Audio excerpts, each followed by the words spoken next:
బాలకృష్ణ గారు, రాజా గారు ఈ కార్యక్రమం ఏర్పాటు చేసినందుకు వారికి ధన్యవాదాలు తెలియజేస్తూ ఇక్కడికి వచ్చారు. మేడం రత్నప్రభ గారు, విద్యాసాగర్ గారు, ఇంకా చాలామంది, ఐఆర్ఎస్ సౌభాగ్యరావు గారు వగైరా, వినోద్ కుమార్ గారు ఐఎఫ్ఎస్, మా ట్రస్ట్ ప్రెసిడెంట్ రత్నం గారు, రాజా గారు, విష్ణుమూర్తి వగైరా, సర్వయ్య గారు, శంకర్ గారు, ఇంకా అనేక ధర్మరాజు గారు అందరూ వచ్చారు. ఇంకో విషయం చెప్పేసి నేను ముగిస్తున్నా. ప్రసాదరావు గారిని ఐ రియల్లీ అప్రిషియేట్. ఆయనకి తిరస్కరించి నమస్కారం పెడుతున్నాను. ఎందుకని అంటే ఆశిస్తూ నాకు అవకాశం ఇచ్చినటువంటి రాజా గారికి, బాలకృష్ణ గారికి ధన్యవాదాలు తెలియజేస్తూ. At the same time, of course, they have their own interests. But you have seen as developed, managed well, and we wish you all the best.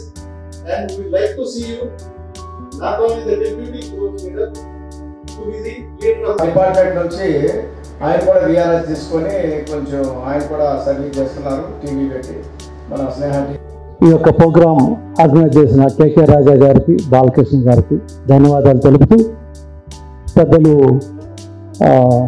కాకి మాధవరావు గారు, అదేవిధంగా జడ్జి గారు, మా నాయకులు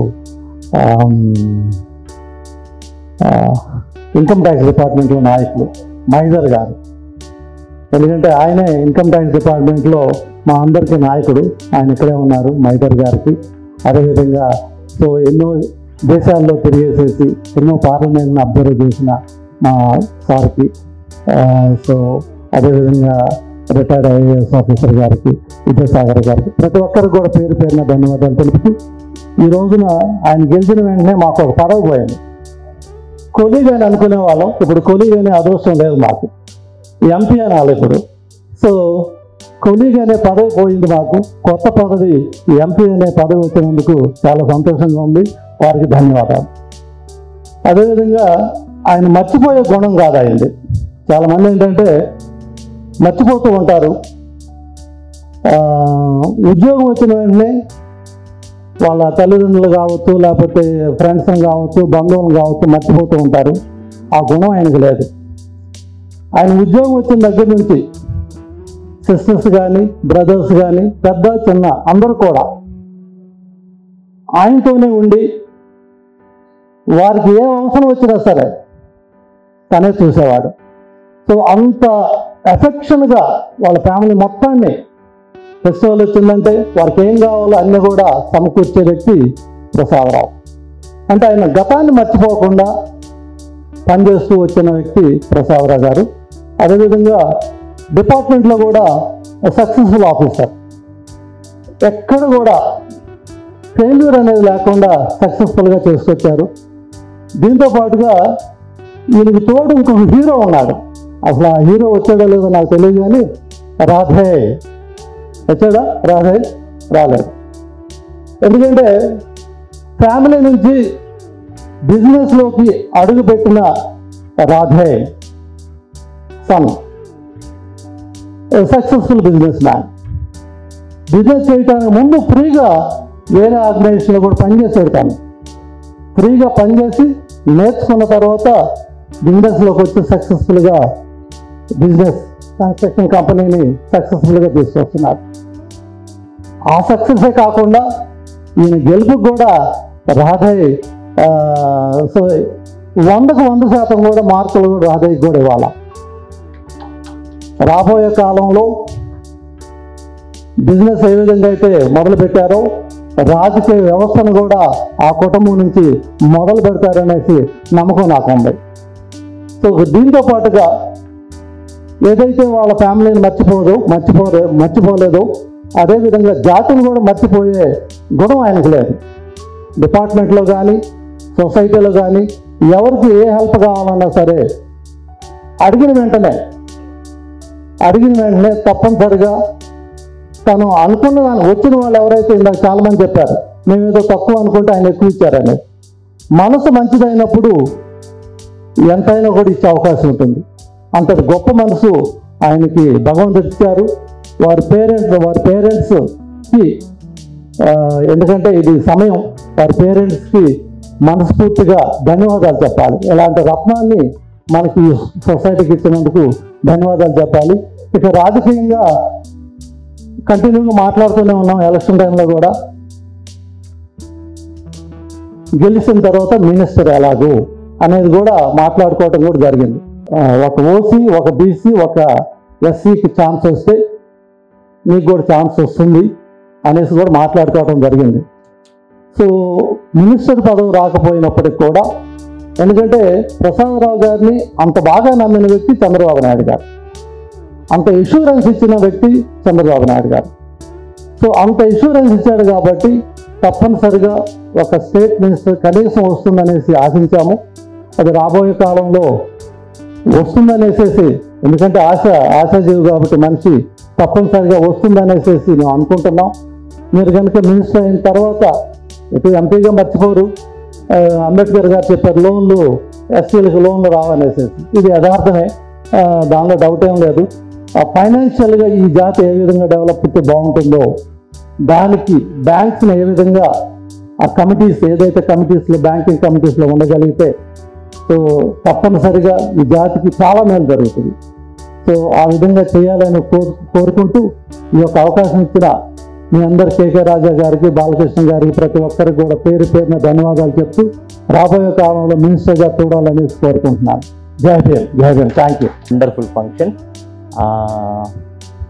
అగైన్ నేను చాలా ఇష్టంగా కొద్ది మందిని ఇష్టపడతాను, గౌరవిస్తాను. వాళ్ళల్లో ప్రసాదరావు గారు ఒకరు.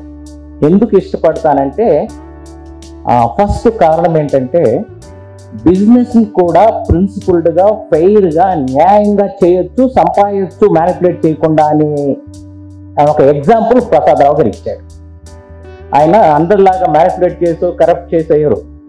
ఫెయిర్, న్యాయం అంటే మీనింగ్ ఏంటంటే నాకు చెందంది నేను ఆశించను, నాకు ఎంతవరకు చెందద్దో అదే నేను తీసుకుంటాను, ఎవరికైతే ఏది చెందాలో వాళ్ళకి ఇవ్వాల్సిన బాధ్యత నాదని నమ్మిన వ్యక్తి ప్రసాదరావు గారు. ఫ్యామిలీ పరంగా సక్సెస్ఫుల్. నేను ఆయన రిక్వెస్ట్ చేసేది పార్లమెంట్కి వెళ్ళేదో మన ఇంట్రెస్ట్ ప్రొటెక్ట్ చేయమని అడగదలుచుకోలేదు కూడా. Sir thank you so much. చాలా మంచి వ్యక్తి. ఆయన కూడా ఇప్పుడు మాట్లాడతాడు. లతా రాజా ఫౌండేషన్ మరియు బాలకృష్ణ గారి ఆర్గనైజేషన్ పీపుల్స్ ఎడ్యుకేషన్ ట్రస్ట్ వారు నిర్వహిస్తున్నటువంటి ఈ కార్యక్రమం ఎంతో అద్భుతమైనది. ఈ సందర్భంగా వారిని ప్రత్యేకంగా అభినందిస్తున్నాను. ప్రసాదరావు గారిని చూస్తుంటే నాకు 007 సినిమా గుర్తొస్తుంది. ఏజెంట్ సినిమాలో కత్తి ఉంటుంది, గన్ ఉంటుంది, బాణం ఉంటుంది, లేని ఆయుధం ఉంటుంది. మొత్తం శరీరంలోనే తనకు కావాల్సినటువంటి ఆయుధం అంటే ఏ సందర్భంలో ఏ ఆయుధం అవసరం అవుతుందో తెలియదు కాబట్టి అన్ని ఆయుధాలను కూడా శరీరంలో పెట్టుకుని వెళ్తుంది. ఇందాక రాజగారు చెప్పినట్టుగా ఇట్లా అన్నారు కదా, అవి ఆయుధాలు. ఆయుధాలను ప్రయోగించడం అందరూ చేయలేరు, కొద్దిమంది చేయగలరు. మనం ఒక ఆట చూసామనుకోండి, క్రికెట్ ఆట పెద్దగా తెలియదు, కానీ ఎప్పుడైనా చూసినప్పుడు ఒక బాల్ వస్తుంటే ఆ బాల్ బ్యాట్తో లైట్గా ఒక మూమెంట్ ఒక సైడ్ కొట్టేస్తాడు, అది 6 అవుతుంది. ఇంకొక ఆటగాడు చాలా కష్టపడి 6 కొట్టాలనో 4 కొట్టాలనో కొడతాడు, బౌలు. అయితే టెక్నిక్ ఇక్కడ ఆటగాడికి ఆటలో మెడుకు ఉండడం, ఆ టెక్నిక్ తెలిసి ఉండడం అతి ముఖ్యమైనది. ఆ మెడుకుల్లో ప్రసాదరావు గారు ఆర్తేరిని దిట్టని మనం అందరం ఇప్పుడు ప్రత్యక్షంగా చూస్తాం. రాజకీయాల్లో మనం గమనిస్తుంటాం, పుట్టినప్పటి నుంచి కూడా రాజకీయంలో ఎదగడానికి, సక్సెస్ అవ్వడానికి పోరాటాలు చేస్తుంటారు. ఇప్పుడు నేను చెప్పినట్టుగా ఒక బ్యాట్స్మెన్ బాల్ ఎలా కొట్టారో ప్రసాదరావు గారికి తప్ప ఇంకెవరికి తెలియదు. ఎప్పుడు ఎంటర్ అయ్యాడో తెలియదు, సక్సెస్ఫుల్. ఎప్పుడు వచ్చామన్నది కాదు, బుల్లెట్ దిగిందా లేదా అన్నది ముఖ్యం అంటారు. కావు సినిమాలో నాకు ఒక పాట గుర్తొస్తుంది. కొడితే కొట్టాలిరా 6 కొట్టాలి, ఆడితే ఆడాలిరా రఫ్ ఆడాలి, దారేదైనా ముందుకు సాగాలి, పోటీ ఎంతున్నా గెలుపొందాలి, చరిత్రలో నీకంటూ కొన్ని పేజీలు విధించుకోవాలి. మరి అందరినీ ఆశ్చర్య చెబుతూనే చేసినటువంటి అసామాన్యుడు మన ప్రసాదరావు గారు. అలాంటి ప్రసాదరావు గారు ఈరోజు ఎంపీ అవ్వడం మనందరికీ ఆదర్శం. చివరిగా ముగించే ముందు ఒక మహనీయుని గుర్తు తీసుకోవాలి. డాక్టర్ బిఆర్ అంబేద్కర్ ఏమన్నారు, ఎంతకాలం జీవించామన్నది గొప్ప కాదు, ఎంత గొప్పగా జీవించామన్నది ముఖ్యం. కానీ ఇప్పుడు ఇంతకుముందు మాట్లాడిన ఆయన అన్నట్టు ఆ డైలాగ్ ఉంటుంది, ఎప్పుడు వచ్చామన్నది కదా నాయ్, బుల్లెట్ దిగిందా లేదని. అది కరెక్టే. అంటే మనకి ఎంతమందికి ఆయన తెలుసు లేదనేది కాదు విషయం. తనకంటూ ఒక ప్రణాళిక ఉండడం, దాన్ని నెరవేర్చుకుంటూ వెళ్ళడం. ఈరోజు చాలా మంది ఒక పొజిషన్కి వచ్చిన తర్వాత అక్కడ బిజీగా ఉన్నాం, ఇక్కడ బిజీగా ఉన్నామనో, ఇప్పుడు రాలేమనో, తర్వాత వస్తామనో, రకరకాలుగా రాకపోయేవాడు కూడా ఉంటారు. అలా కాకుండా దీనికి వెంటనే స్పందించడం అనేది, మన అందరము ఒకసారి కలవడానికి ఒక మంచి అవకాశం, మరో అవకాశం ఆయన మనకి ఇచ్చారు. పోతే ఎప్పుడు కూడా మనం అందరం కలవాలి అనుకోగానే ఒక అవకాశం కల్పించడానికి నేను ఉన్నాను కదనే రాజా గారిని చూస్తే నిజంగా నాకు మనకు ఒక ప్లాట్ఫామ్ అంటూ ఎప్పుడు ఎవరు ఏదైనా కానీ కమ్యూనిటీ కోసం చేద్దాము అనగానే నేను ఉన్నాను కదా. ఈరోజు మనకు కావాల్సింది కూడా అదే. ఎందుకంటే ఎంత అనేది కాదు, చేయగలిగినంత చేసామా లేదనేది. ఎప్పుడు కూడా ఎంతెంతో చేయాలనుకున్నా కూడా ఎంతెంతో చేయలేకపోవచ్చు. అట్లని చేయడం మానేయకూడదు. ఎంత చేయగలమో అంత చెయ్యాలి. సో అదే మనలో ప్రతి ఒక్కరూ చేయవలసింది కూడా. పోతే ఇప్పుడు ఎంపీగా ఎన్నికైన ప్రసాదరావు గారికి శుభ అభినందనలతో పాటు ఓ చిన్న సలహా ఏంటంటే, మీకంటూ మీరు 1-2 ప్రయారిటీస్ పెట్టుకోండి. వాటిని కంటిన్యూస్ గా పర్సూ చేయండి. అందరము పూర్ ఫ్యామిలీస్ నుంచి వచ్చినాం కాబట్టి వాళ్ళకు కూడా కొంతమందికి చదివే అవకాశాలు లేని వాళ్ళకు చాలా మందిని సారు అన్ని దానాలలో కన్నా విద్యాదానం విన్నా అని చెప్పేసి సారు చేసి చాలా మందికి ఎడ్యుకేషన్ పరంగా చాలా మందిని ప్రోత్సహించి సారు వాళ్ళకి ఆదుకున్న సందర్భాలు నాకు కొన్ని నా దృష్టిలో ఉన్నాయి. సో ఎంపీగా గెలిచి సార్ మీరు అన్నిట్లలో సక్సెస్ అయ్యారు. ఈ విధంగానే నాకు అనిపిస్తుంది ఏంటంటే, ఇంత క్రమశిక్షణగా ఒక అధికారిగా యాజ్ వెల్ యాజ్ ఒక 3 months లోపలనే మీకు అవకాశం వస్తే అవకాశాన్ని ఏ విధంగా సద్వినియోగం చేసుకున్నారో, దాంట్లో మీరు మిగతా చాలా మంది ఐఏఎస్ ఆఫీసర్లు, ఐపీఎస్ ఆఫీసర్లు మిగతా వాళ్ళు ఉన్నారు కాబట్టి వాళ్ళు కూడా వాళ్ళ ఉద్యోగాలు అయిపోయిన తర్వాత వాళ్ళు ఒకవేళ ఇలాంటి రంగాన్ని ఎంచుకుంటే మీరు అలాంటి వాళ్ళకు కూడా మీ సూచనలు చేస్తూ, నాకు తెలిసి రానున్న 2 లేదా 3 సంవత్సరాలలో ఆ పార్లమెంట్ సెషన్ నుంచి బెస్ట్ పార్లమెంట్ అవార్డు తీసుకుంటారని చెప్పేసి నాకు అనిపిస్తుంది సార్. నాకు ముఖ పరిచయం లేదు అన్నారు, కానీ ప్రసాదరావు గారికి విద్యాసాగర్ గారి గురించి తెలుసు అనుకుంటాను. ఓ సందర్భంలో పీపుల్స్ ఎడ్యుకేషన్ ట్రస్ట్లో ఒక కామెంట్ పెట్టారు సార్ మీరు. నేనేం పెట్టానంటే, ఒకసారి రిజర్వేషన్ ఉపయోగించుకున్న వాళ్ళు వదులుకొని మిగిలిన వాళ్ళకి ఇవ్వాలని నేను పెడితే మీరు దాని గురించి డిఫర్ అయ్యారు. ఆ సందర్భంగా ప్రసాదరావు గారు మీకు తెలుసు. తర్వాత రవికుమార్ గారు మాట్లాడతారు. మళ్ళీ మనం మన ఇంటి పని వద్దామని చెప్పి అలాంటి ఒక వ్యక్తిగత నిర్ణయం తీసి నేను బయటకు వచ్చాను. నేషనల్ హెల్త్ ఫోరం నుంచి నేను working as environmental scientist infrastructure. అయితే నాకున్న ఒక చిన్న హాబీ ఏంటంటే రియల్ ఎస్టేట్ నేను ఇచ్చినప్పుడు చూసిన క్రమంలో దాంట్లో ఇన్వెస్ట్ చేసిన చాలా పైకి కాదు. సో దాంట్లో మనం చాలా తక్కువ మంది ఉన్నారు. ఏంటి దీన్ని ట్రిక్ అని చెప్పి ఎప్పుడు స్టడీ చేస్తుంటాం.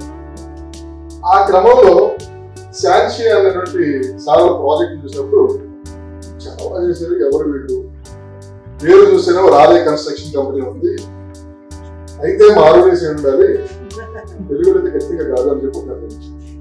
Then I started inquiring. ఎవరు వీళ్ళు, ఇంత మంచి ఇండియన్, అంత మంచి విల్లాస్, అది one of the best villas in the Twin Cities. And the way they sold it also, it was very different level of business. అంటే ఎక్కువ పరిచయం మా ఇద్దరిని దినవటాంచి అంటే పక్కనే ఊరు పక్కన ఊరు ఇద్దరం ఇంటర్మీడియట్ చదువుకున్నాం. మా ప్రసాద్ తర్వాత డిగ్రీ చదువుకున్న తర్వాత ఒకసారి సినిమా హాల్లో కలిసి ఒక సినిమా ఫస్ట్ అంటే మ్యాట్ చూసి మళ్ళీ ఫస్ట్ షో కూడా చూసి ఇద్దరం కలిసి అంటే మెమరబుల్ ఈవెంట్ మా ప్రసాద్ తోటి. మా ప్రసాద్ ఇంత ఒకటి ఇంత గొప్ప స్థితికి వచ్చినందుకు నేను మా ప్రసాద్కి ధన్యవాదాలు చెబుతున్నాను. నాకు అవకాశం ఇచ్చినందుకు మీ అందరికీ నమస్కారం. పెద్దలు మాధవరావు గారు, చంద్రయ్య గారు, ప్రసాద్ రావు గారు, ఈ వేదిక ముందున్న అనేక మంది పెద్దలందరికీ కూడా నా జై భీమ్. చాలా సంతోషమైన ఆహ్లాదకరమైన వాతావరణం ఇక్కడ కనిపిస్తుంది. మనలో ఒకరు అంత చక్కటి అంటే మెంబర్ ఆఫ్ పార్లమెంటరీగా ఎదగడం, అంతకుముందే చాలా మంచి గొప్ప బిజినెస్ మ్యాన్ గా ఎస్టాబ్లిష్ అవ్వడం చాలా సంతోషం. కమ్యూనిటీకి గర్వకారణమని నేను భావిస్తున్నాను సార్. 54% ఓటర్లని ఆ ప్రాంతం వారు కాకపోయినా కానీ మీరు చిత్తూరుకి వెళ్ళి 54% ఓటర్స్ మీరు ఆకట్టుకోగలిగే ఒక అద్భుతమైన అవకాశాన్ని మీరు చక్కగా వినియోగించుకున్నారు. ఇంకోటి నేను ఫాలో అయ్యేది ఏంటంటే మీరు ఏం ప్రామిసెస్ డ్యూరింగ్ ద క్యాంపెయిన్ చేశారు, తర్వాత ఏంటి టేకప్ చేశారు. నేను న్యూస్ ఫాలో అవుతుంటే మ్యాంగో ఫార్మర్స్ ఇష్యూ చాలా బాగా తీసుకున్నారు మీరు. అంటే టన్కి 80,000 కంపల్సరీగా గవర్నమెంట్ ఇవ్వాలన్నది ఆ ఇష్యూ నాకు చాలా ఏంటంటే ఒక ఎన్జి రంగా గారు రిప్రజెంట్ చేసిన కాన్స్టిట్యుయెన్సీ అది 7 అసెంబ్లీ స్థానాలు ఉన్నాయి. పూతలపట్టు చాలా backward reasons, most of 2-3 constituencies are very backward, especially women education and employment also. సరే బాలయ్య గత 3 సంవత్సరాలుగా రెగ్యులర్ పాస్పోర్ట్ ఆఫీసర్గా పనిచేశాను. ఇప్పుడు హైదరాబాద్ జిఎస్టీలో పనిచేస్తున్నాను. ఐఆర్ఎస్ సార్ గారు మరి ఎంపీ అయ్యారంటే అది చాలా ఆనందం కలిగించిన విషయంగా మరి నేను ఇక్కడికి వచ్చాను. Sir I wish you all the best sir. మీ పేరు వినడమే కానీ ఎప్పుడు కలవడం జరగలేదు. మరి ప్రజాసేవలో మరి మరొక వ్యక్తి మీరు పైకి వచ్చి ప్రజలందరికీ సేవ చేస్తుందో మనిషి ఆకారాన్ని, మనిషి యొక్క ఆవేశాన్ని దూరంగా చూస్తే ఒక రకంగా ఉంటుంది, దగ్గర నుంచి చూస్తే ఒక రకంగా ఉంటుంది. ఆవేదనలో ఉన్న మనిషి చెప్తే ఒక రకంగా ఉంటుంది, ఆవేశపడే వాళ్ళు చెప్తే ఒక రకంగా ఉంటుంది. అంటే ఒక మనిషి యొక్క హావభావాలను చెప్పడం కోసం ఒక పెద్ద పుస్తకాలు రాయొచ్చు, పెద్ద ఉపమానాలు ఉపమేయాలు కూడా చెప్పవచ్చు. కానీ నేను ఇప్పుడు ప్రస్తుతం సార్ని కంగ్రాచులేట్ చేసే పనిలో ఉన్నాను కాబట్టి అటువంటి భయాందోళనలు సభకు అవసరం లేదు. కాబట్టి నేను అన్ని సందర్భాల్లో గట్టిగా మాట్లాడాలి, అవసరమైనప్పుడే మాట్లాడాలి. రాజా గారికి ఈ విషయం తెలుసు. నన్ను ఇందాక నుంచి ఆయన హరాజ్ చేస్తున్నాడు. అంత చేసిన తర్వాత కూడా నేను ఒక్కటే నిమిషం అని పెడితే ఎంత ఆందోళన. నేను 1 నిమిషం కూడా తీసుకోను. సార్కి ఒక మంచి పొజిషన్ దొరికింది. ఈ పొజిషన్ ఎందుకు దొరికిందని నేను భావిస్తున్నా అంటే రాజ్యాంగంలో ఉచిత విద్య, ఉచిత హెల్త్, ఉచిత ఇల్లు ఇట్లాంటి సౌకర్యాలు మన కోసం ఎన్నో కల్పనలు జరిగినాయి. ప్రభుత్వాలు మన దగ్గర నుంచి ఓటుని హరించడం కోసం ఈ సమయాలను బట్టి మనకి ఇస్తా ఉంటారు. ఆ అందుబాటులో లేని విషయాల గురించి కొత్తగా తెలుసుకోవడం కోసం ఎవరైతే ఈ అవకాశాలను వదిలిపెట్టి పోతారో వాళ్ళకి మాత్రమే ఇట్లాంటి ప్రదేశంలో కూర్చునే అవకాశం కలుగుతుంది. నేను చాలా ఇండైరెక్ట్ గా చెప్పిన ప్రభుత్వ పథకాలను మనం వదిలేసి మన సొంతంగా జ్ఞానాన్ని సంపాదించుకోవడం కోసం బయటకు పోయిన వ్యక్తులకు మాత్రమే ఇట్లాంటి గొప్ప విషయాలు. నా పేరు పి లక్ష్మయ్య అండి. నేను 1972 నాగార్జున సాగర్లో గవర్నమెంట్ కాంట్రాక్టర్. చక్కల సెక్రటరీ ఉండేది. 80 ముందు మనోళ్ళు ఒకళ్ళు కూడా సాయం చేయలేదు. ఊరికి రాజకీయ నాయకులు ఒకటి చెప్పుడానికి పోయి తెలియాలి నేను. వాళ్ళు అనంతరామన్ గారు, గోగా రామస్వామి గారు, ఏమండి చాలా పెద్ద పెద్ద వాళ్ళు అందరూ తిరిగారు. మన వాళ్ళు ఐఏఎస్ ఆఫీసర్లు అయితే అప్పన్న గారు ఒక్కళ్ళే మనకి ఉపయోగపడ్డారు. పి అప్పన్న గారు ఏమంటే తగ్గిన వాళ్ళు ఎవరు ఉపయోగపడలేదు. మన సారు ఇప్పుడు ఎంపీ అయ్యారు, నాది కూడా మాచర్ల గుంటూరు డిస్టిక్. మన సార్ ఎంపీ అయ్యారు కాబట్టి వాళ్ళు కూడా ప్రజలకు సేవ చేస్తారని, ఈ షెడ్యూల్ క్యాస్ట్ వాళ్ళని కొద్దిగా పైకి తీసుకొస్తారని. నా ఏజ్ 74 ఇప్పుడు. అయినా కానీ నేను ఇప్పుడు ఆర్ఎంపీలో ఒక 10 కోర్సు బిల్డింగ్ కడుతున్నాను. ఎక్కడ ఓల్డ్ ఎమ్మెల్యే క్వార్టర్స్ చాలా ఇబ్బంది పడుతున్నారు, పైకి రానే ఉండలేదు. మన వాళ్ళ దగ్గరికి పోతే చెక్ చేస్తారు. 1972 కాంట్రాక్టర్, 68లో యోగయ్య నాయుడు గారని ఒక నెల్లూరు ఆయన ఉండేవాడు, బిఏ సివిల్ చేశారు. ఆయన కాంట్రాక్ట్ గా ఆయన కాంట్రాక్ట్ చేశాను. మా పేరెంట్స్ నాగార్జున సార్ దగ్గర కాబట్టి నేనేదో అప్పుడు ఇంజనీర్లు కాంట్రాక్ట్ గా బతికాము. ఇప్పుడు స్పెషల్ క్లాస్ కాంట్రాక్టర్ని. నా కొడుకు కూడా బిఏ సివిల్ 90లో పాస్ అయ్యారు ఉస్మానియా యూనివర్సిటీలో. ఇద్దరు కలిసి కాంట్రాక్ట్ చేస్తున్నాం. ప్రసాద్ రావు గారు చాలా గొప్పగా మనందరికీ ఉపయోగపడాలని, మంచి పేరు తెచ్చుకోవాలని, మన గురించి బాగా పార్లమెంట్ లో మాట్లాడాలని నేను కోరుకుంటూ సెలవు తీసుకుంటున్నాను. ప్రసాదరావు గారు, the day I met him with Radha garu and Balakrishna garu, his confidence level is so high, his self is so high that nothing can destroy him. Everything that he has is such a big vision, so definitely he has broken the shackles in the business level lo. Ade vidhanga even in the politics, definitely he will be playing a very major role. This nice function. Hearty congratulations to our new MP, D. Prasad Rao garu. He was my colleague in the department. I know him for the past 40 years, and some of his other friends have come, Mr. Bhagyarao garu, Mr. Mahidar and others. Whenever there was any problem, our association used to solve them, and with the cooperation of Mr. Prasad Rao, we have been able to do a lot of work. Prasad రావు గారికి అభినందనలు, ఎంపీగా గెలిచినందుకు. రెండే విషయాలు వాళ్ళ ముందు పెట్టదలుచుకున్నాను. ఒక విషయాన్ని మాధవ గారు తీసుకొచ్చారు, స్పెషల్ కాంపోనెంట్ ప్లాన్ ఈ రాష్ట్రంలో ఇంప్లిమెంట్ చేయించారు. కానీ అది సెంట్రల్ యాక్ట్ కింద తీసుకొస్తే బాగుంటుందని, దానికోసం మీరు ప్రయత్నం చేస్తారని కోరుతున్నాను. రెండో అంశం ఏంటంటే, ఉద్యోగాల్లో మనందరం వచ్చాము, రిజర్వేషన్ ఉండడం వల్ల ఈ రోజు ఆ రిజర్వేషన్ ను నీరుగార్చే ప్రయత్నం జరుగుతూ ఉంది. పార్లమెంట్ లో కూడా ఇంప్లిమెంట్ చేయడం లేదు పూర్తిగా. చట్టాలు వేరే రకంగా తీసుకొచ్చి చేస్తున్నారు కాబట్టి దాని మీద కూడా మీరు కాన్సన్ట్రేషన్ చేసి రిజర్వేషన్ పాలసీకి సంబంధించి ప్రత్యేకంగా దృష్టి పెట్టి ఎంప్లాయీస్ వచ్చేటట్టుగా చేయాలని, దానికి ఉపయోగపడాలని కోరుతూ, దానికి సంబంధించి మా సహకారం ఎప్పుడు ఇస్తామని తెలుపుతూ జేబీలతో ముగిస్తాం. There was an initiative that SC/ST MPs forum is there in Delhi. I would like you to examine whether it is relevant. If it is relevant, how to strengthen it. Point number 1. With a great vision, the man besides you has initiated one thought process called Officers Forum. SC/ST All India Officers Forum is the most crucial institution that Baba Saheb Ambedkar has visualized for the empowerment of the community. And for some reason, because of huge distances, our officers do not have cars to come to the forum meetings. That is all taking place, nobody is attending. But that initiative is the greatest initiative I call, rather than all employees together putting huge welfare association is one aspect. So నేను ఎన్నికైతే first time వారిని కలవడం జరిగింది.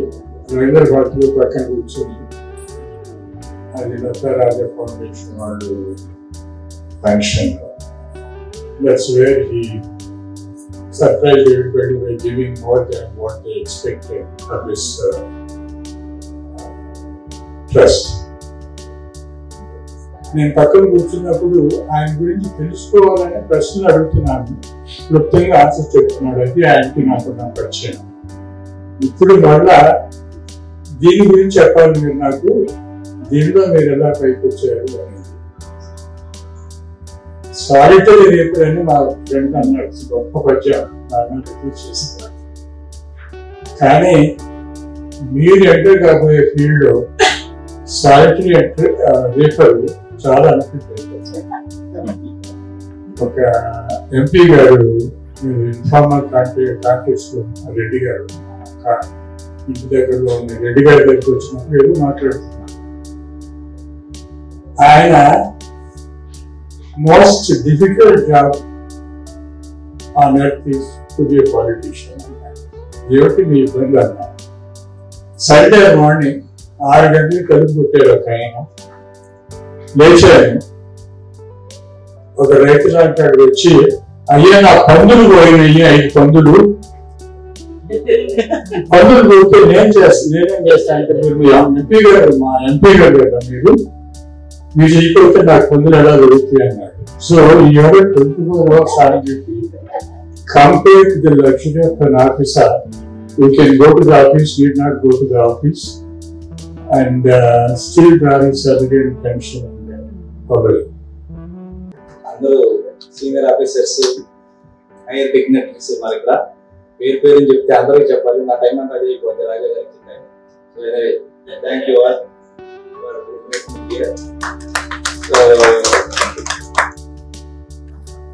మనం ఎలా పైకి వచ్చాము ఇదంతా చెప్తే ఒక స్టోరీ అయిపోతుంది. అందరూ అదే హిస్టరీ అని నాకు తెలిసి ఎవరిబడి తర్వాత ఉద్యోగంలో ఏం సమర్థత చేసే అనేది సబ్జెక్ట్. ఎవరు ఏం చేస్తారో మనం చెప్పలేము. ఒకటి బాగా చేస్తే ఒకటి బాగా చేస్తారు, చాలా ఫాస్ట్. అయితే బిజినెస్ లో వచ్చిన తర్వాత మాత్రం బిజినెస్ ఎందుకు వచ్చాము, లలిత దేని నుంచి బిజినెస్ ఎందుకు వచ్చానంటే మా అబ్బాయిని కూడా నేను ఐఎంటి బిజినెస్ స్కూల్లో చేర్పించాను ఇంజనీరింగ్ అయిపోయిన తర్వాత. అది నేను చేసిన మొదటితో. అప్పుడు వరకు నేను సివిల్ సర్వీస్ చదువు మనం అందరూ ఎంప్లాయ్మెంట్ లో చూస్తున్నాం కదా, మనకి బాగుంటుంది కదా అని. ఎప్పుడైతే బిజినెస్ స్కూల్లో ఐఎంటి వెళ్ళాడు, 4th సెమిస్టర్ నుంచే నేను బిజినెస్ చేస్తా అంటాను. ఇష్టం, మాకు అంత బ్యాక్గ్రౌండ్ లేదు. తర్వాత ఫైనాన్షియల్ గా కమిట్మెంట్స్ ఎక్కువ ఉంటాయి. నాట్ ఒక ఏరియా అని చెప్తే మీరు సీరియస్ నేను చూసుకుంటాను అని చెప్పి ఇన్వెస్ట్మెంట్ ఇంటెన్సివ్ ఫీల్డ్ ఎన్నుకున్నాడు, కన్స్ట్రక్షన్స్ ఫీల్డ్ ఎన్నుకున్నాడు. ఓ మై గాడ్ వీడు ఇదేంటి ఏదో ఎన్నుకుంటాడు అనుకుంటే ఇది ఎన్నుకున్నాడు అనుకుని నేను చెప్తే సరే ఇది కూడా చాలా కష్టం. సెకండ్ స్టెప్ మళ్ళీ కష్టం అవుతుందా, it is investment intensive field. మనం ఏదో స్మాల్ స్కేల్ ఇండస్ట్రీగా పెట్టుకుంటే I think we can lead the life. తొందరగా చేంజ్ చూపించాలంటే I think this is one field I have చూడన్. నేను చూసుకుంటాను, ఫైనాన్షియల్ ఇన్స్టిట్యూషన్ నేను చూసుకుంటాను, మీకు అదంతా నేను టెక్నికల్ గా ఓకే అంటే సరే ఎవరు చేయలేనంత ధైర్యాన్ని చేసి ఐ సెట్ ఓకే. మా ఫ్యామిలీ మెంబర్స్ అందరూ సిస్టర్స్, మరి పెద్ద ఫ్యామిలీ, ఊరికే కలుద్దామంటే 100 మంది అవుతాం. మేనగోడలు, వాళ్ళు వీళ్ళు, అన్నయ్య పిల్లలు, తమ్ముడు పిల్లలు. నేను ఏదో చేశాను కాబట్టి ఊరికే పిలిస్తే 100 మంది అవుతాం. వీళ్ళందరూ వచ్చి బాబాయ్ మావయ్య ఓ తప్పు చేస్తున్నావు, నీ జీవితం అంతా కష్టపడ్డావు, ఏదో నువ్వు తప్పు చేస్తున్నావు అంటే as a father I took A decision, it is consciously taken, please don't interfere. This was my reply. I have confidence in my son. Even if he fails, I know how to bring him up. This was the confidence I took. And I was the first person to remove the umbrella on my children. So, దానిలో మొదలు పెట్టాడు. అప్పటికే నా డాక్టర్కు marriage చేసాం. Incidentally he is a deputy police DCP of Shamshabad, Rajesh, conferred IPS. But he is DCP now Samshavar. My daughter kuda, she is a child psychology specialist. So వాళ్ళు కూడా ఇక్కడే ఉంటారు. They are leading a successful life. మా వాళ్ళని కూడా అదే start చేశాం. Start చేసి కష్టాలన్నీ స్టార్ట్ అయిపోయింది. కష్టాలు స్టార్ట్ అయిపోతే మన వాళ్ళ నుంచి investments Rao in the sense వాళ్ళకి లేదు, నెట్వర్క్స్ లేదు. నాకు ముందే తెలుసు ఎవరైనా కొద్ది గొప్ప కొంచెం బాగున్నా కూడా చూడక డబ్బులు చూస్తున్నాడు, ఎక్కడ పోతే భయం ఉంటుంది, మాకు ఇన్సెక్యూరిటీ ఉంటుంది, ఎవరిని తప్పు పట్టాలని లేదు అని పెడితే మేము స్టార్ట్ చేసాం. స్టార్ట్ చేసి turn over is 250 crores. 12 acres land తీసుకొని విలాస్ కడతాం అంటాడు మా వాళ్ళు. అన్ని తయారు చేసేసారు, టెక్నికల్ డిజైన్స్ అంతా తయారు చేశారు. మొదలు పెట్టగానే నోరు తెరిస్తే ₹1 కోటి కావాలి, నోరు తెరిస్తే 2 కోట్లు కావాలి, బిల్స్ పేమెంట్ వెండాల్సి వచ్చి ఎప్పుడు కూర్చుంటున్నాను. ఓ మై గాడ్ ఎదేరా నేను చెప్పింది something. So at that time సంభవ్ అన్ని బయటపడ్డాం సక్సెస్ఫుల్లీ. హ్యాండింగ్ ఓవర్ అయ్యే టైంలో నేను అప్పుడు సర్వీస్ నుంచి ERS తీసుకున్నాను. యూఎస్ తీసుకొని ఈయనే రిక్వెస్ట్ చేశాడు, మీరు అక్కడేదో చాలా కష్టపడుతున్నారు, గుల్బర్గ ఔరంగాబాద్ అంటూ కష్టపడుతున్నారు, ఓడింగ్ జాయిన్ మీ, మీకు ఎట్లా నాకు ఎట్లా స్కోప్ పెరుగుతుంది, ఫైనాన్షియల్ సెక్టర్ మీరు చూసుకోవచ్చు కదా అంటే బాగానే ఉంది, మరి నేను జాయిన్ అబౌట్ 1,30,000 ఆ టైంలో దాన్ని అని అంటే you take 5 times of your salary come here very good అని రిజైన్ చేసి వచ్చేసాను, జాయిన్ అయ్యాను. That was a good point. ఆ 5 years నేను 2019 లో జాయిన్ అయ్యాను. బై ది టైమ్ 2023 మరి బాబాసాహెబ్ అంబేద్కర్ జరిగిన జీవనంలో చాలా మల్టీఫోల్డ్ అయిపోయింది. Now we are a company with 2,000 crores దాంతో ధైర్యం వచ్చేసింది. And without any hanky panking to that. The main secret is due diligence, financial discipline. ఈ రెండు నేను పాటిస్తాను. I expect others to follow my company. My son and my daughter, my daughter is one of the directors. So వీళ్ళు కూడా follow అవ్వాలనుకుంటాము. ఏది చేసినా freedom ఇస్తాం, టెక్నికల్ డిజైన్స్ ఎవ్రీథింగ్ ఫ్రీడమ్ ఇస్తాం. ఫైనాన్షియల్ డిసిప్లిన్ తప్పితే మాత్రం I take my own charge. ఇది ఈ business process we are doing well. ఈ ప్రాసెస్ లో మా పిల్లలంతా ఎండిఓలు అయ్యి పనిచేస్తున్నారు, తహసీల్దార్లు చేస్తుంటే ఒక ఎండిఓని ఒక రాష్ట్రుడు పచ్చూరు నియోజకవర్గంలో ఆమంచి కృష్ణమోహన్ అనేవాడు హింస పెడుతున్నారు వైసీపీ. ఆ టైంలో నేను I had to approach YV Subba Reddy, who was incharge of that district. ఆయన వైజాగ్ లో ఉంటే నేను ఇక్కడ నుంచి ఫ్లైట్ లో వెళ్ళి కష్టపడి వెళ్ళి పెడితే the attitude he showed me, I said I am going to contest elections. ఇంటికి రాగానే మా అబ్బాయి చెప్పాను, నేను అంటే అవుట్ ఆఫ్ ఇది చెప్పేశాను. 2-3 నెలలు అయిపోయింది, ఎలక్షన్ డిక్లేర్ అయిపోయింది, నేను మర్చిపోయాను. మా వాడు వచ్చేసాడు, daddy I have a request. ఏంట్రా, మీరు నా కోసం వదిలిచ్చారు, no you are comfortable, financially consolidated, nobody can stop us now, no agency can touch us now. ఇప్పుడు మీరు పొలిటికల్ కెరీర్ తీసుకోండి, ఎలివేషన్ ఏమైనా వస్తే తీసుకోండి, don't run after them, if it is on the way pick it up అని చెప్పాడు. ఓ my God, ఇంత బాధ్యత చెప్పాడు నాకు అని చెప్పాను. It's quite expensive. ఈ రోజుల్లో ఎంపీ చేయడం ఎమ్మెల్యేకి నేను వెళ్ళను, బిలో మై దిస్ వన్. ఎంపీకి వెళ్ళాలని చాలా ఎక్స్పెన్సివ్, అది సీటీకి చాలా కష్టం నాకు. అంటే మీరు ట్రై చేయండి, మిగతా అంతా నేను చూసుకుంటాను, ఎలక్షనీరింగ్ అంతా నేను చూసుకుంటాను. ఈ జస్ట్ కనపడి మాట్లాడితే చాలు. ఎక్స్పెన్సివ్ అంటే నేను చూసుకుంటాను కదా, ఇదేదో బాగానే ఉందని చెప్పి ఇక వారి ప్రోత్సాహంతో ఒక అప్లికేషన్ పెట్టారు. బ్యాంక్ పిఓ పెట్టినట్టే పెట్టారు చంద్రబాబు గారు. పెట్టి అక్కడ ఉంటారు, అక్కడ విజయవాడలో ప్రతి కాన్స్టిట్యున్సీకి ఒక ఇన్ఛార్జ్ ఉంటుంది. బాపట్ల కాన్స్టిట్యున్సీ ఒక ఇన్ఛార్జ్ ఉంటుంది, ఆమె పెట్టేశారు. పెట్టేసి ఈయన కలవలేదు, బాబు గారిని కలవలేదు. కలవకుండా నేను చాలా పనులు చేసేసాను అక్కడ. Without party support I organised meeting. ఇంత పెద్ద కాన్స్టిట్యున్సీ అడుగుతున్నాను, I have capability to do this, anything I have capacity to manage this అని చెప్పి ఒక మీటింగ్ పెట్టారు వితౌట్ పార్టీ సపోర్ట్.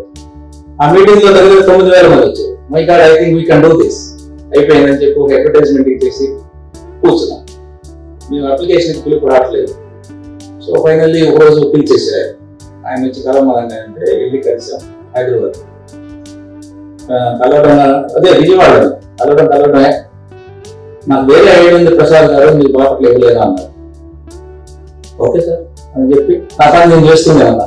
ఆయన పుట్టినరోజుకి అడ్వర్టైజ్మెంట్ ఇస్తున్నా, ఇంకోటి ఇస్తున్నా అంటే ఆయన అంటా ఉన్నారంట. నేను వద్దని చెప్తే కూడా ఈయన అన్ని చేస్తున్నాడంటే అది నా ఇష్టం, పార్టీకి పని చేస్తున్నా, అయ్యో ఇట్స్ ఓకే. రిజల్ట్ అయిపోయిన తర్వాత నేను పోయి బిజినెస్ చేసుకుంటాను, it's not a matter for me. అప్పటికే చాలా కోట్ల ఖర్చు అయిపోయింది. ఫైనల్ గా డెసిషన్ వచ్చినప్పుడు మళ్ళీ ఏం డిసైడ్ చేస్తారు అని చెప్తే మళ్ళీ నేనే అడిగాను, నాకు టైం కావాలి, డైరెక్ట్ ఇదంతా ఎవరు మీడియేషన్ ఉండదు అంటే. సరే మీరు రండి ఒకసారి ఏంటంటే వచ్చాడు. మళ్ళీ చెప్పారు. చెప్పి అప్పుడు నా ఐడియా ఇది అని రత్నపావు గారి అమ్మాయి గురించి చెప్పాను. అమ్మాయి పేరు గుర్తురాట్లేదు నాకు, నిహారిక గురించి చెప్పారు. అప్పటికి బయట ఎవరెవరో ఉండవాళ్ళని వాళ్ళని వీళ్ళని గొడవ కూడా జరుగుతుంది. ఈ మా ఇద్దరికే తెలుసు. నేను మైండ్ మేకప్ చేసుకున్నాను అంటే థ్యాంక్ యూ సార్ అని చెప్పాను. థ్యాంక్ యూ సార్, నేను ఆపర్చునిటీ వస్తే చేద్దాం అనుకున్నాను, బట్ ఈ హ్యావ్ మొదటే చెప్పారు మీరు ఎప్పుడు నాకు ఇస్తానని కానీ ఆపర్చునిటీ ఇస్తానని మీకు చెప్పలా, మీరు పని చేయండి అని కానీ నాకు చెప్పలా. రోజు గుర్తి thank you very much sir అని నేను రాజే మా అబ్బాయిని తీసుకుని లేచిపోతున్నాను. నో నేను వదిలే ప్రసక్తి లేదన్నా. సార్ ఇదేంటి అంటే ఐఎమ్ టేకింగ్ ఇట్ ఇచ్చేత్తు.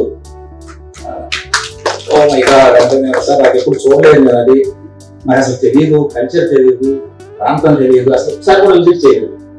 అంటే నేను ఉన్నాను కదా అన్నాడు. నేను కన్విన్స్ కాలేదు.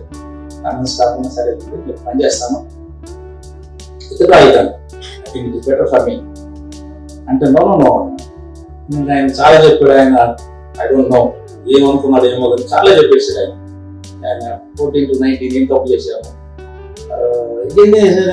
అదే చెప్తున్నాడు. డాడీ ఇది మనకి పాలిటిషియన్ అనుకుంటున్నాడు, ఫ్రెషర్స్ అని తెలిసినట్లేదు అంటా ఉన్నాడు. అయినా కూడా చెప్పి బట్ ఏదైనా మీ వెనకాల ఎవరు లేరు నాకు తెలుసు. I know you don't have a background, political background, ఎందుకంటే మీరు డైరెక్ట్ అప్లికేషన్ ఎప్పుడు పెట్టారు నాకు అర్థమైంది. ఒక 1 day టైం ఇస్తాను మీకు. అందరూ నా దగ్గర 10 అప్లికేషన్లు పెట్టాను నేను చిత్తూరుకి, అవన్నీ వదిలిపెట్టి మీకు ఇస్తానన్నా మీరే వద్దు అన్నారు. కాబట్టి డిసైడ్ చేసుకుని 1 day చెప్పాను. ఓకే అని చెప్పారు. అయితే లేచేంటే ప్రసాద్ గారు ఈ డోంట్ హ్యావ్ ఆప్షన్ అని చెప్పారు. మళ్ళీ ఇది కంపల్షన్ పెడుతున్నా అనుకొని వచ్చేసాం. ఇంటికి వచ్చి ఫ్యామిలీ మొత్తం మా రాజేష్ అప్పటికి దేనిలో ఉన్నాడు ఇంటెలిజెన్స్ లో, రాజేష్ ని మా అల్లుడు కూతురు కొడుకు వాడలు అందరం కూర్చొని వాల్యుయేషన్స్ అన్న ఏంటిది ఎక్స్పెన్సివ్ అవుతుంది, ఆడకెళ్ళి పని చేయమంటాడు, నేను ఊరికి రావాలన్నా ఇతర అని చెప్తే మళ్ళీ రాజే వచ్చి పెద్ద ఆయన ఏదో అడిగాడు కదా చేద్దాం, వస్తే వస్తుంది లేకపోతే it is not a matter of small thing, it's a big thing. నా లైఫ్ అంతా పోతుంది అని అంటే అట్లా కాదు మీరు చేయండి అంటే ఆయన కోరుకోవడంతో నెక్స్ట్ డే వెళ్ళిపోయి ఓకే ఇచ్చి సార్ మీరు ఎట్లా చెప్పట్లేదు అంటే హార్మోన్ లేచిపోయి యూఆర్ మై పర్సన్ హీరో అవుతుంది.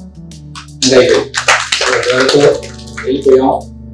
ఆ రోజు కూడా నేను తర్వాత మేడంతో కలిసి చెప్తాను వాట్ హ్యాపెన్. నిన్న పార్లమెంటరీ మీటింగ్ లో కృష్ణప్రసాద్ నన్ను పక్కన కూర్చొని మిగతా వాళ్ళంతా డిస్కస్ అయిపోయారు. కృష్ణప్రసాద్ నన్ను కూర్చోబెట్టి ఏం చెప్పారు మేడం చెప్తాను what happen, what transpire to miss Niharika నాకు పర్సనల్ గా చెప్పారు.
Master Key TV. Please like, share and subscribe Master Key TV.